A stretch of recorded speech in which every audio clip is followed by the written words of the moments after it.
Haidar sebagai moderator. Puji syukur atas kehadiran Allah Subhanahu wa Ta'ala, karena atas berkat rahmat dan hidayahnya kita bisa berkumpul dalam keadaan sehat walafiat. Pemateri selanjutnya yaitu Ibu Yuliana SPD dengan tema Tata Krama Siswa. Biodata pemateri. Nama Yuliana SPD. Tempat tanggal lahir 29 Juni 1980. Moto hidup: jadilah orang yang bermanfaat. Pendidikan SD Karangbaru, SMP Ciwaru, SMK Bina Swasta Kuningan, Stain Cirebon tahun 2004. Kepada pemateri, waktu dan tempat saya persilakan. Bismillahirrahmanirrahim. Assalamualaikum warahmatullahi wabarakatuh. Alhamdulillahirabbil alamin. Pada kesempatan kali ini Ibu bisa berkata melakukan ataupun mengisi sesi berikutnya dengan materi tentang tata krama siswa. Alhamdulillahirabbil alamin. Mudah-mudahan kalian dalam keadaan sehat selalu, ya. Walaupun di dalam kondisi pandemi corona ini, Allah senantiasa memberikan semangat untuk tetap mengikuti kegiatan MPLS ini dengan selesai. Amin ya rabbal alamin. Materi yang akan Ibu sampaikan untuk kali ini adalah tentang materi tata krama siswa. Nah, ketika kita berbicara tentang tata krama, atau mungkin sering mengatakan ada sopan santun, bahkan orang mengatakan lagi bahwa tata krama itu adalah etika. Ini merupakan bahasa yang sudah tidak asing lagi di telinga kita, karena dalam kehidupan sehari-hari tata krama ataupun etika ini sudah menjadi bagian dari kehidupan di lingkungan kita sehari-hari. Contoh, kenapa tata krama itu sering tidak lepas dari kehidupan sehari-hari? Ya. Contoh, ketika kita kecil, orang tua secara tidak langsung memberikan tata krama bagaimana ketika kita diberi sesuatu oleh orang lain, dengan tangan apa harus diberikan, atau bagaimana mengucapkan terima kasih, kemudian bagaimana cara menghormati orang tua ataupun saudara ataupun kepada orang yang lebih tua dari orang tua kita. Jadi tata krama itu sudah menjadi bagian dari kehidupan kita. Nah, kalau kita berbicara tata krama, tata itu artinya ya, tata ada aturan, kemudian norma, dan krama itu sendiri adalah sopan santun, kemudian kelakuan, tindakan ataupun perbuatan. Jadi kalau kita gabungkan, pengertian dari tata krama itu sendiri adalah suatu aturan ataupun adat sopan santun, kebiasaan yang sudah disepakati oleh lingkungan. Jadi lingkungan apa saja dalam kehidupan sehari-hari yang disebut dengan lingkungan itu kan yang pertama adalah lingkungan keluarga, lingkungan sekolah, kemudian lingkungan masyarakat.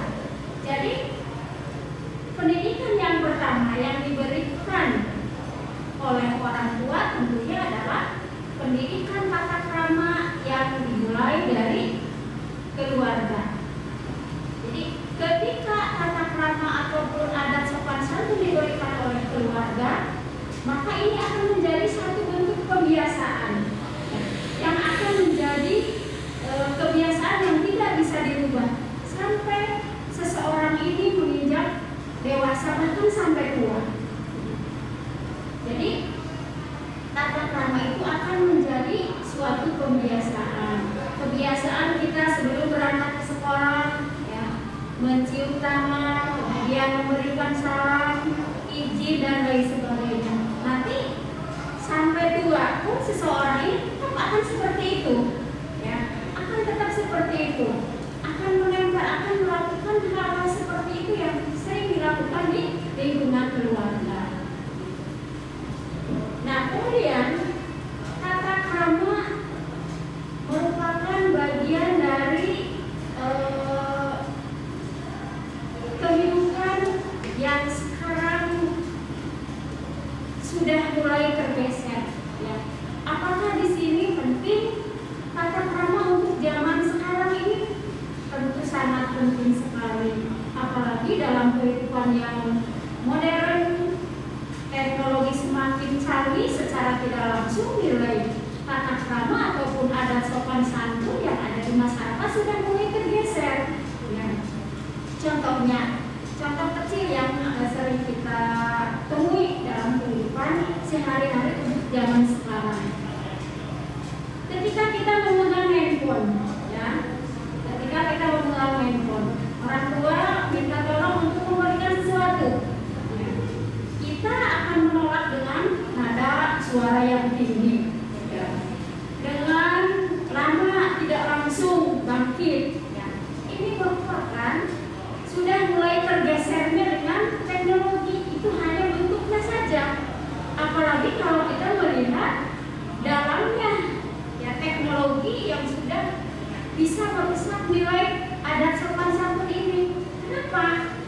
Kita selalu berpikiran bahwa zaman modern ini berpikiran bahwa pengetahuan akan dunia luar itu sangat luar biasa.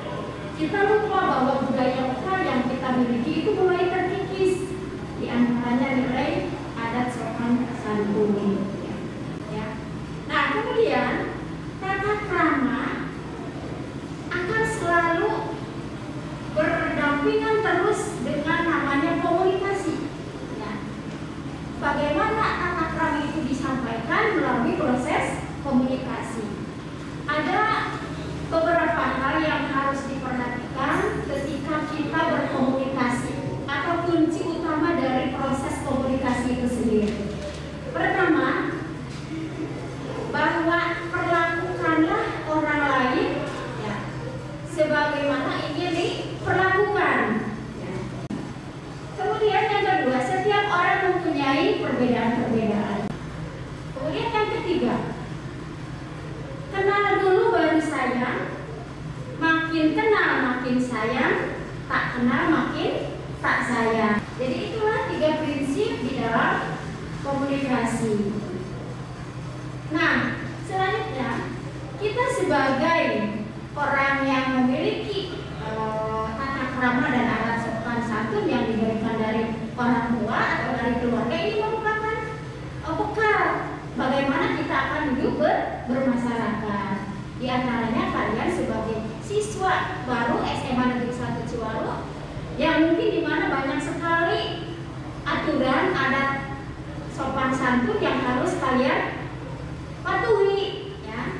Di antaranya ada tata krama atau bergaul dengan guru dan karyawan SMA Negeri 1 Ciwaru, tata krama dengan teman, ya, sekelas ataupun dengan kakak tingkat, tata krama dengan fasilitas umum. Semua ada aturannya, ya. Nah, tata krama, ya, diawali dengan apa? Ketika kita ingin berkenalan dengan guru ataupun dengan teman, tentunya di sini ada kebiasaan, ya, tidak ujuk-ujuk, kan? Ya, begitu. Mungkin di sini diatur, ya, mulai dari pertama mungkin kenalan dulu, salaman dulu, menyebutkan nama, begitu. Apalagi dalam kondisi sekarang ini belajar kita ini online, daring. Makanya misalkan dibuat dari dalam satu kelas ini beberapa grup, ya. Kita belum tahu siapa-siapanya teman-teman kita. Ya, alangkah lebih baiknya kita memperkenalkan diri dulu. Saya namanya ini, asal SMP-nya dari ini, begitu kelas. Sekarang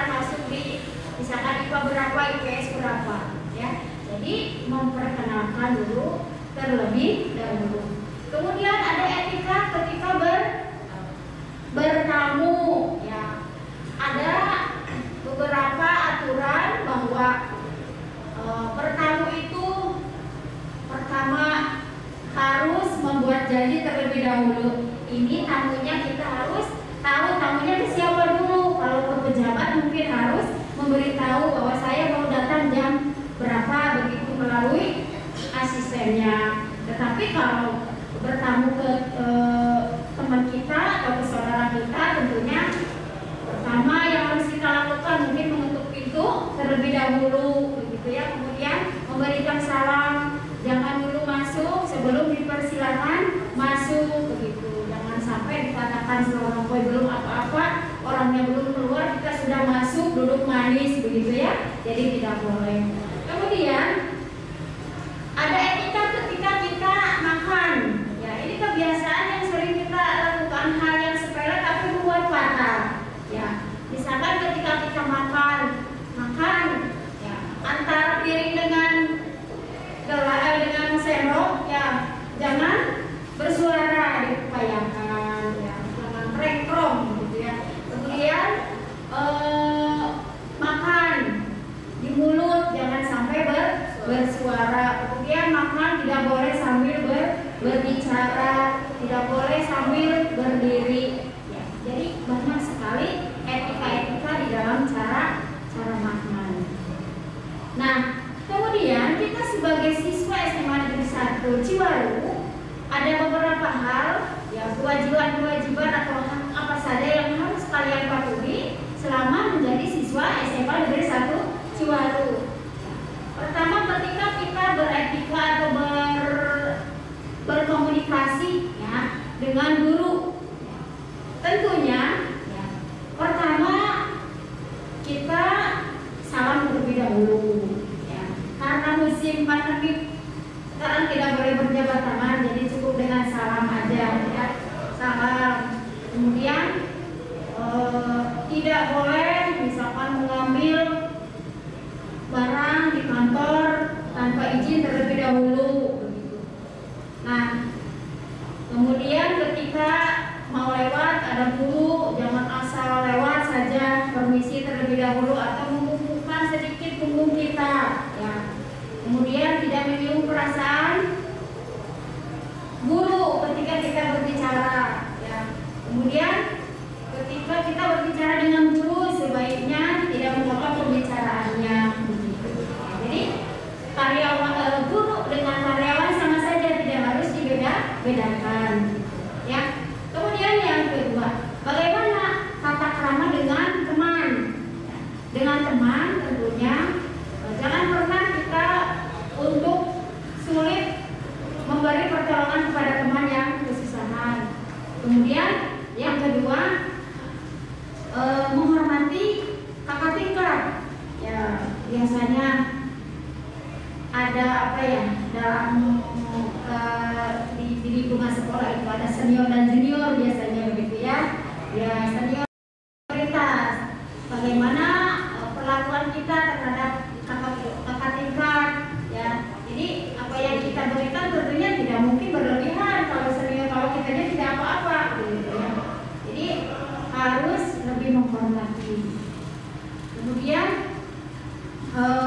etika dengan menjaga fasilitas umum. Nah, ini yang paling utama ketika kita menjaga lingkungan, ya. Kebiasaan di rumah misalkan dari sejak kecil kita sudah dibiasakan membuang sampah pada tempatnya.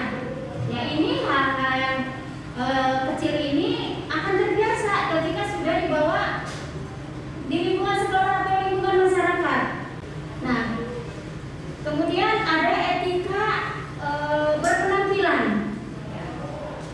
Ini cara menggunakan pakaian seragam tentunya pertama harus sesuai dengan aturan yang berlaku di sekolah, yaitu sekolah SMA Negeri 1 Ciwaru. Jangan membuat atau menjahit baju yang tidak sesuai dengan aturan, ya.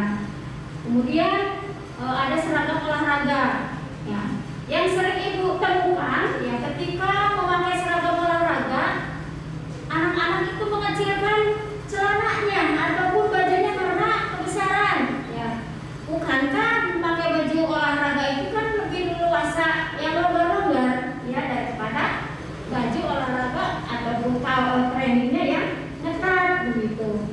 Di samping kalau perempuan itu kan tidak boleh menampakkan lekuk tubuh. Ya. Nah, ada beberapa kebiasaan ini tata tertib banyak sekali ya di SMA Ciwaru ini ya. Pertama ada kewajiban yang harus dipenuhi oleh semua siswa ya. Kemudian ada larangannya dan apa sanksi-sanksinya jika siswa melarang. Ada kewajibannya ada 21 ya. Jadi kalian harus tahu ya. Pertama, wajib hadir di sekolah 15 menit ya sebelum kegiatan KBM dimulai. Kemudian wajib hadir di sekolah tiap hari efektif pada kegiatan KBM. Ini berlangsung selama proses KBM ya. Nah, kemudian untuk hari Senin, Selasa mengenakan pakai seragam sekolah putih abu lengkap dengan atributnya. Kemudian hari Jumat dan Sabtu memakai pakaian seragam pramuka lengkap dengan atribut dan sepatu warna hitam. Kemudian mengikuti KBM dari mulai jam 7 sampai dengan selesai. Wajib aktif dan kreatif dalam kegiatan belajar mengajar. Tidak keluar masuk kelas pada saat pergantian jam pelajaran. Kemudian wajib melaksanakan tugas pikir sekolah, berpakaian rapi, kemudian wajib menghormat dan patuh, begitu ya. Kemudian wajib mengikuti upacara bendera. Jadi setiap siswa diwajibkan mengikuti upacara bendera. Kemudian diwajibkan mengikuti kegiatan ekstrakurikuler. Nanti untuk mahasiswa baru diberi angket, diberi formulir mana sesuai dengan keahlian kita ya untuk ekskulnya. Kemudian menjaga nama baik sekolah, diri sendiri dan orang tua. Kemudian melaksanakan dan memelihara K7 ya, keamanan, kebersihan, ketertiban, keindahan, kekeluargaan, kesehatan dan kerendahan. Nah, itulah kewajiban yang harus ditaati oleh semua siswa. Kemudian larangannya, dilarang memakai pewarna rambut. Nanti ada berkala mungkin ya waktunya untuk razia. Tidak laki-laki, tidak perempuan, ya semua harus dirazia. Barangkali ada yang memakai pewarna rambut. Kemudian memelihara kuku panjang menggunakan pewarna kuku seperti artis ya. Jadi ada kukunya dimerah-merahin atau di hijau-hijau atau di kuning-kuning ya. Jadi tidak boleh ya pakai kutek. Kemudian dilarang menggunakan tanda-tanda atau aksesoris ya, seperti memakai perhiasan yang berlebihan, memakai make up, pakai shadow ya, lipstiknya merah ya, pakai softlen. Kemudian misalkan perhiasan emas yang berlebihan. Ini kenapa tidak boleh? Ditakutkan mengundang kejahatan. Kemudian terlibat perkelahian, terlibat melakukan tindakan pencurian di sekolah maupun di luar sekolah. Kemudian melakukan pemerasan kepalakan, memasukkan tanda tangan, meloncati pagar. Kemudian melakukan penyalahan narkoba ini sudah tingkatannya tinggi sekali ya, hati-hati. Kemudian membawa senjata tajam. Kemudian dilarang membawa, menyimpan, menggunakan gambar-gambar porno ya, film porno dan lain sebagainya. Ini bisa dipidanakan ya. Kemudian dilarang merokok di lingkungan sekolah dan di lingkungan masyarakat. Jadi itulah larangan-larangan yang harus dijauhi oleh siswa. Kemudian sanksinya seperti apa ketika siswa ini melanggar? Pertama, diberikan teguran secara lisan dulu. Kemudian diberikan teguran tertulis. Kemudian yang ketiga, membuat pernyataan tertulis di atas materai. Kemudian dipanggil orang tua, ya, diskorsing. Ya, kemudian dikembalikan kepada orang tuanya.